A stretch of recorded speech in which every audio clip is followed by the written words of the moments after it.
12주차 수익성 분석과 페르미 추정 기법에 대해서 학습을 하도록 하겠습니다. 먼저 12주차 1교시에는 수익성 분석에 대해서 학습해보는 시간을 갖겠습니다. 이번 주 강의 내용입니다. 1교시에는 수익성 분석, 2교시에는 지난주에 학습했었던 손익분기점 분석 사례를 같이 해보고 3교시에는 페르미 추정 기법에 대해서 생각해보는 시간을 갖겠습니다.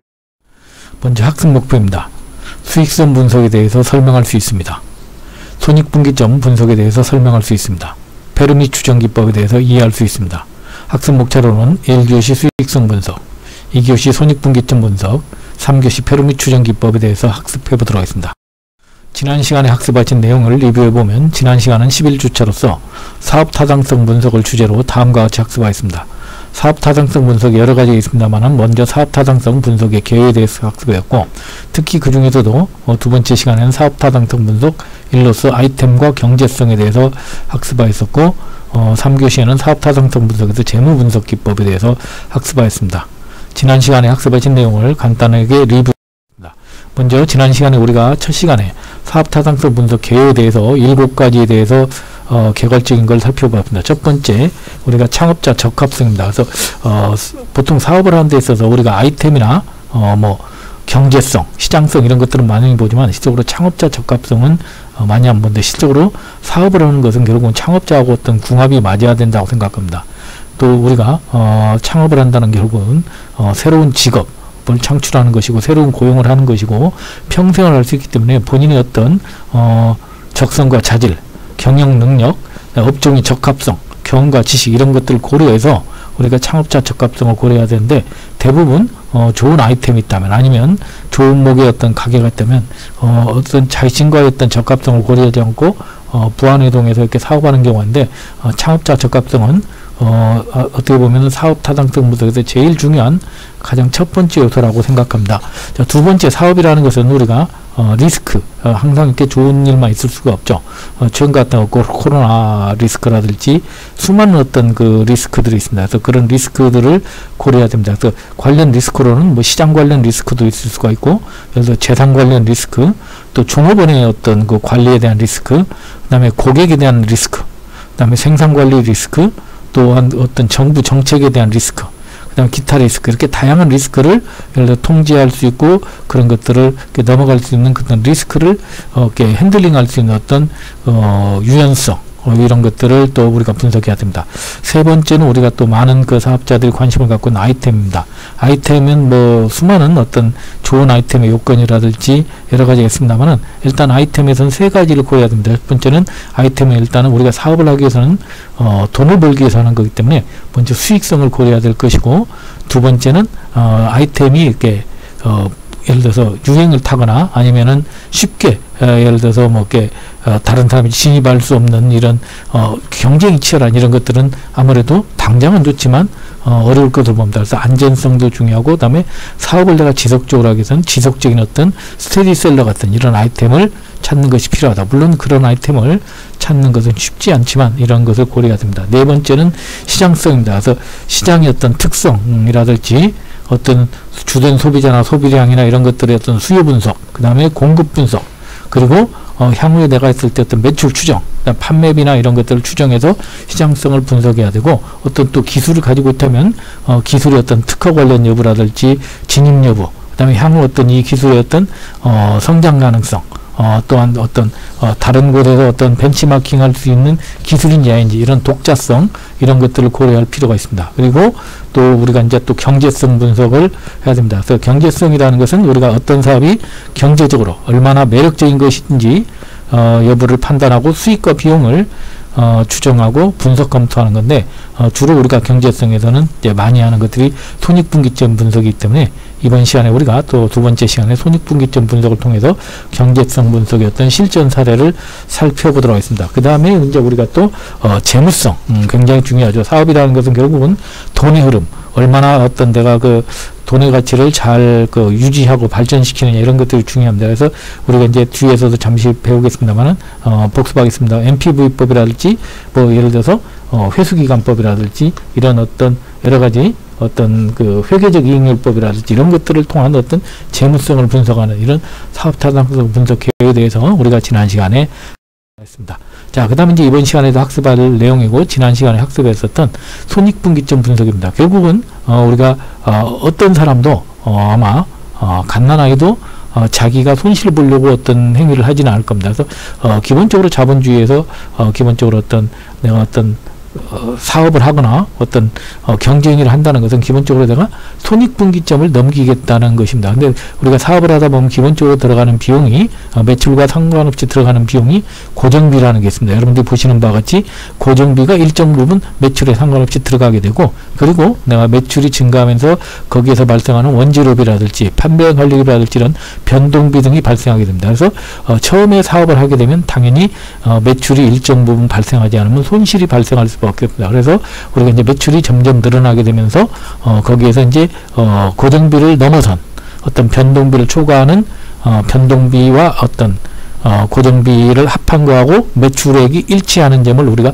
손익분기점이라고, 이 손익분기점보다 아래쪽에 있는 것을 우리가 손실이라고, 손익분기점보다 위에 있는 것을 우리가 이익이라고 합니다. 그래서 결국은 사업을 해서 내가 성공한다는 것은 내가 고정비를 커버하고도 또 매출에 들어가는 변동비를 커버하고 그 이후에 손익분기점을 넣으면서 그때부터 우리가 내가 이제 매출액과 변동비의 차이, 우리가 공헌이익만큼을 내가 수익을 가져가는 것을 우리가 사업의 어떤 경제성이라고 합니다. 그래서 결국은 가장 먼저 내가 사업을 하는 데 있어서 손익분기점이 어느 시점인지를 파악해서 매출의 최저 목표를 정하고 거기보다 내가 더 늘리기 위해서 노력하는 것이 필요하다고 생각을 합니다. 뒤에서 우리가 사례로 살펴보도록 하겠습니다. 자, 그 다음에 이제 세 번째는 우리가 배웠던 게 재무타당성 분석입니다. 그래서 우리가 수년가법이라는 것을 우리가 이제 화폐의 현재 가치를 우리가 이제 화폐의 매년 현금 흐름을 현재 가치로 해서 투자 수익으로 할인해서 순현재 가치, NPV가 0보다 크면은 우리가 투자하고 NPV가 0보다 작으면 투자를 하지 않는다. 그래서 같은 순현재 가치라면 NPV가 큰 것을 투자를 하는 것을 우리가 순현재 가치법이라고 합니다. 그래서 우리가 이제 지난 시간에 여러 가지 사례를 가지고 또 설명을 해드렸습니다. 그 다음에 회계적 이익률법이라는 것은 연평균 순이익을 연평균 투자액으로 나누어서 우리가 투자를 하는 것을 우리가 회계적 이익률법, 그래서 얼마나 이익이 나느냐를 가지고 판단하게 되는데, 이때는 우리가 화폐의 시간 가치를 고려하지 않기 때문에 좀 어떤 회계적 이익률법은 어떤 정확성이나 어떤 타당성에서는 약간은 떨어지는 기법이지만 쉽게 우리가 접근할 수 있는 재무타당성 분석법이라고 말씀드렸습니다. 또한 우리가 이제 순현재 가치법과 또 같이 많이 쓰이는 게 IRR법에 대해서 지난 시간에 학습을 했습니다. IRR법은 우리가 순현재 가치가 제로가 되는 것에 나타내는 우리가 내부 수익률을 판단해서 내가 기대하는 것보다, 내가 예를 들어서 IRR이 투자 수익률보다 크면은 내가 투자를 하고, IRR이 투자 수익률보다 내가 기대하는 기대 수익률보다 작으면은 투자하지 않는 것들인데, 이 IRR법은 화폐 현금으로만 반영을 하지만 실제로 어떤 두 가지의 어떤 이상의 답이 나와서 결정을 하는데 애로사항이 있기 때문에 수년가치법보다는 예를 들어서 좀 투명성이나 어떤 단순성에서 좀 떨어진다는 단점이 있습니다. 그 다음에 이제 가장 또 이제 우리가 쉽게 생각할 수 있는 것이 바로 회수기간법입니다. 회수기간법이라는 것은 내가 어떤 투자를 했을 때 몇 년이면은 원금을 돌려받을 수 있는지, 결국 사업을 하는 사람은 자기가 투자한 돈을 얼마나 빨리 돌려받느냐가 중요하겠죠. 그래서 내가 만약에 1억을 투자했는데 한 달에 400씩 번다고 한다면 예를 들어 2년이면 내가 회수기간이 돌아오겠죠. 물론 여기에는 감가상각 이런 것들을 감안해야 될 것입니다. 그래서 회수기간이 짧으면 짧을수록 그 사업은 재무타당성이 높다고 보겠습니다. 그 다음 이제 우리가 또 수익성 지수법이라는 게 있습니다. 그래서 우리가 이제 수익성을 고려해서 예를 들어서 실질적으로 이제 기업에서 이제 생각한 어떤 수익성 지수가 1보다 높으면은 우리가 이제 투자를 하고, 수익성 지수가 1보다 낮으면은 투자를 결정하지 않는 이런 어떤 수익성 지수법, 이런 것들에 대해서 학습을 하겠습니다. 그래서 이 내용에 대해서는 여러분들께서 좀 이해가 안 되신 분들은 다시 11주차 수업을 통해서 재반복을 해보시기 바랍니다. 자, 그러면 본격적으로 이번 시간에 학습하실 수익성 분석에 대해서 같이 살펴보는 시간을 갖겠습니다. 먼저 우리가 이제 수익성 분석에서 우리가 이제 이 과목 자체가 소상공인 컨설팅이라는 과목이기 때문에 수익성 분석에 있어서 소상공인이 투자 결정하는 데 있어서 10가지의 팁에 대해서 제가 TV 창업경영신문이라는 창업자금 세미나의 자료를 참고해서 여러분들과 같이 한번 리뷰를 해보는 시간을 갖겠습니다. 자, 그러면 우리가 창업 준비 중 가장 중요한 순간은 무엇인가? 여러 가지가 있겠죠. 아이템을 결정하는 순간, 창업을 시작하려고 결심하는 순간, 아니면은 뭐 가게를 얻는 순간, 뭐 오픈하는 순간, 여러 가지 자금을 준비하는 순간 여러 가지가 있는데 실질적으로 저도 이 강의를 하셨던 분의 강의 내용에 공감하는데, 실적으로 우리가 오프라인 창업을 하는 관점에서 보면은 가장 중요한 관점은 바로 가게를 얻을 때입니다. 쉽게 말해서 예를 들어 가게를 얻고 나면 그 다음부터는 이제 더 이상 내가 어떤 자금을 내가 아이템을 잘못 결정하면 다시 예를 들어 수정하고 예를 들어 되돌릴 수가 있지만, 가게를 얻고 나면 이미 계약을 하고 모든 비용이 지불하기 때문에 그때부터는 더 이상 되돌릴 수가 없습니다. 그래서 창업 준비 중 가장 중요한 것은 점포를 결정해서 계약을 체결하는 순간이 아닌가 생각합니다. 그만큼 우리가 점포를 결정할 때는 여러 가지 신중하게 요소를 따지고 결정해야 된다는 것을 말씀드릴 수가 있습니다. 자, 두 번째, 우리가 창업 준비 자금의 적정액은 대부분 우리가 창업 자금을 준비할 때 자기 자본도 하지만 타인 자본을 통해서 우리가 자금을 마련합니다. 그런데 사업을 하신 분들에 의하면은 처음에 본인이 예상했던 돈보다 점점 더 많은 자금이 들어서 처음에 이제 창업을 시작할 때 본인이 생각했던 규모보다 줄이거나, 아니면 급박하게 예를 들어서 좀 과도한 채무를 해서 무리하게 하게 되는데, 창업 준비 자금의 적정액이라는 것은 뭐냐면 본인이 창업을 하고자 하는 어떤 적정 자금에다가 거기에다가 최소한의 3개월에서 6개월간의 운영 자금이 필요하다. 이 얘기는 뭐냐면 보통 사업을 하게 되면 본인이 바로 매출이 발생해서 순이익이 날 거라고 생각하지만, 처음에는 그 고정비를 넘지 않는 손익분기점을 넘기기 어렵기 때문에 실질적으로 내가 계속해서 재료 구입비라든지 창업을 유지해야 되는 유지자금이 최소한 아무리 적게 잡아도 3개월에서 6개월 정도의 여유자금, 그러니까 창업 첫 번째 내가 창업을 하는데 시작하는 자금 플러스 창업 운영자금이 있어야만이, 쉽게 말해서 우리가 일상 재무설계에서도 3개월에서 6개월짜리 비상예비자금 필요과 같은 개념으로 그 정도의 자금이 준비해야 되는, 그러니까 창업이라는 것이 쉬운 게 아니라는 것이죠. 자, 세 번째는 우리가 창업자금을 그러면 줄이는 방법은 무엇이냐?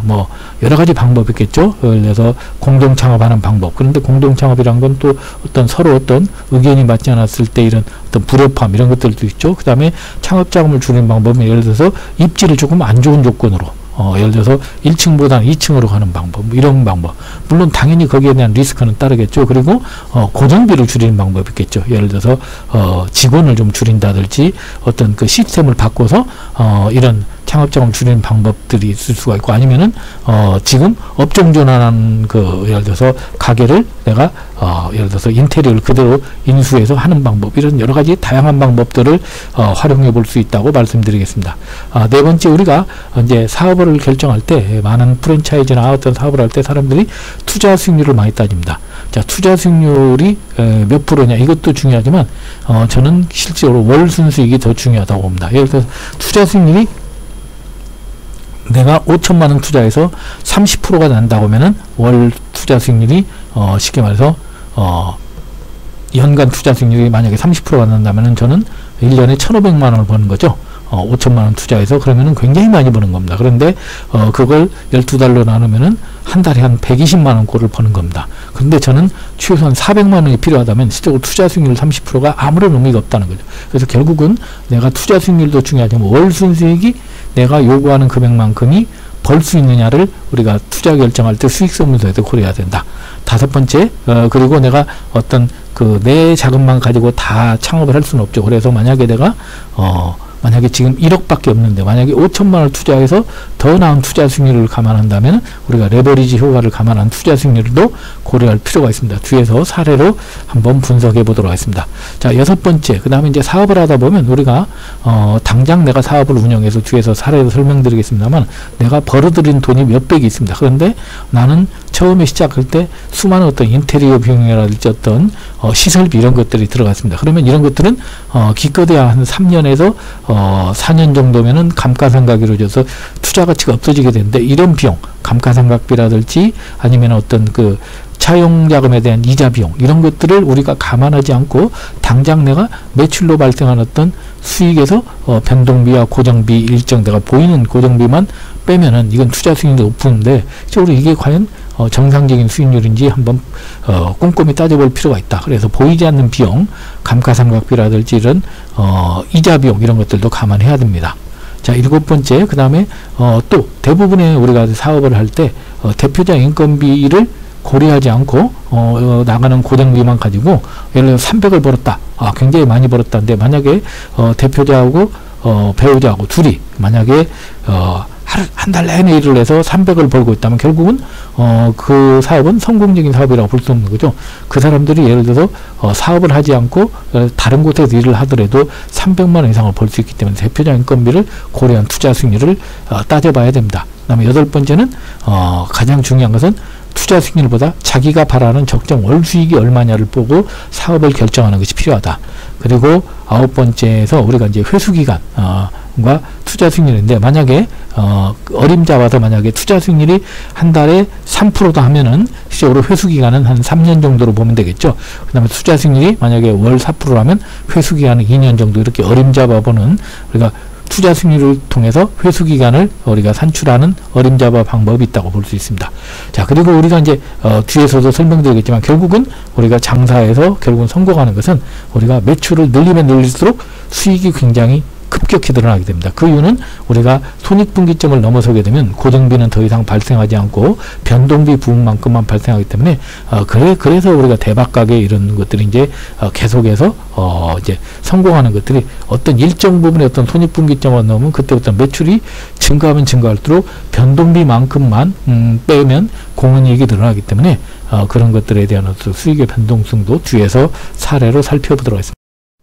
이거와 비슷한 사례입니다. 첫 번째 사례와 세 번째 사례는 비슷한 건데 결국 결정하는 것은 뭐냐, 내가 투자 수익률도 중요하지만 내가 만약에 400만 원이 꼭 필요하다 하신 분은 자기 자본 2억을 투자해서 내가 400을 가져갈 수 있는 첫 번째 사례를 해야 될 것이고, 만약에 나는 한 300만 원 정도만 가져가면 된다 그러면은 제일 좋은 것은 바로 자기 자본 2천만 원에 타인 자본 1억 8천 뭐 이런 경우는 거의 없겠습니다. 이렇게 해서 내가 가져갈 수 있는 순수익을 그러니까 투자 수익률도 중요하지만 연간 순수익이 내가 원하는 기준에 맞는지를 가지고 선택하는 것이 고려하다. 그래서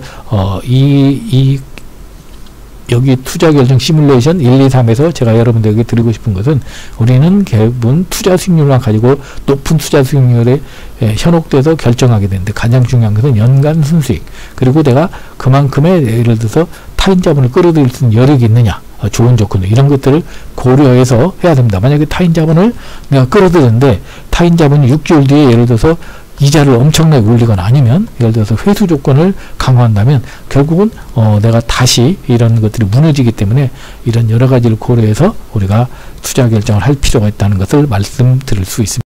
달라진 건 아무것도 없습니다. 우리가 실제 순이익이 마이너스 110이었죠. 매출이 80일 때는 모든 경비를 감안했을 때 우리가 매출이 110이었는데 실질적으로 우리가 매출을 우리가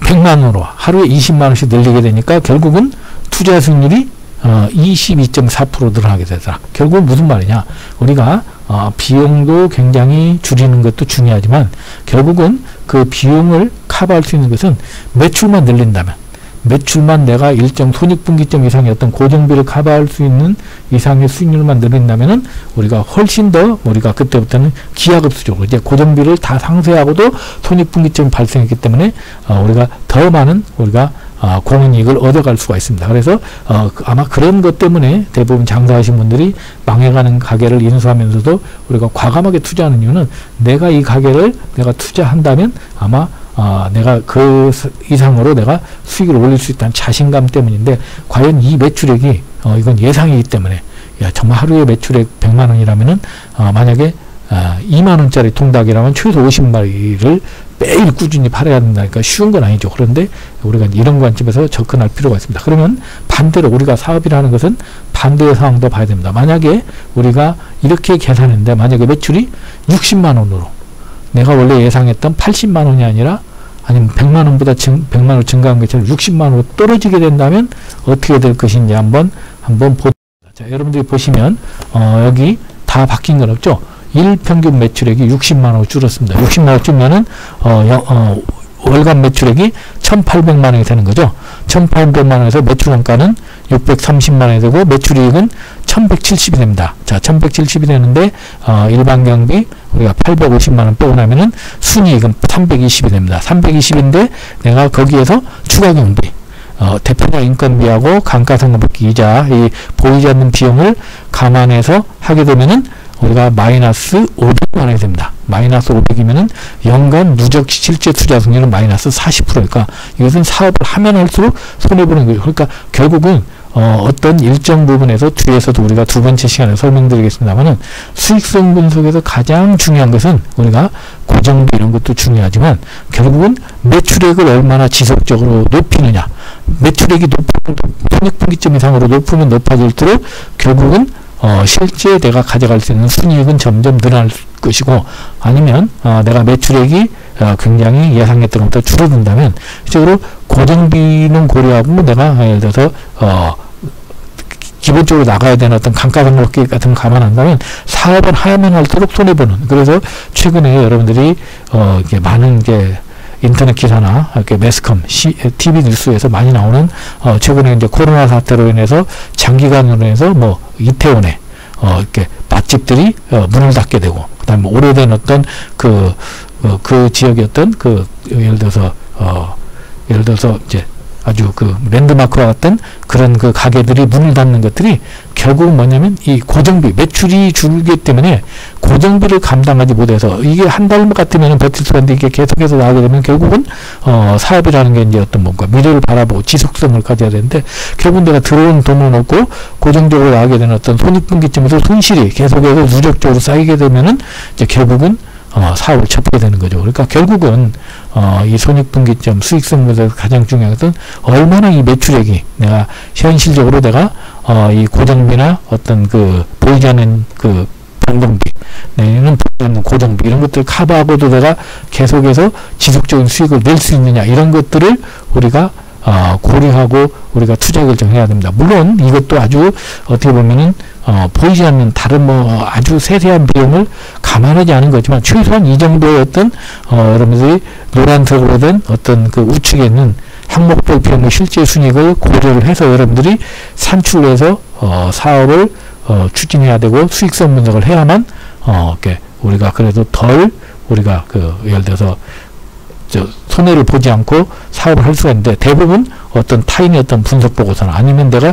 실제 보이는 어떤 돈의 어떤 규모만 보지고 사업 결정해서는 안 된다. 그래서 이번 시간에는 여러분들에게 TV기 창업경영신문에서 제공한 어떤 수익성 분석 툴을 가지고 여러분들과 함께 수익성 분석에 대해서 살펴보았습니다. 다음 시간에는 우리가 손익분기점 분석에 대해서 같이 생각해보는 시간을 갖도록 하겠습니다. 이상으로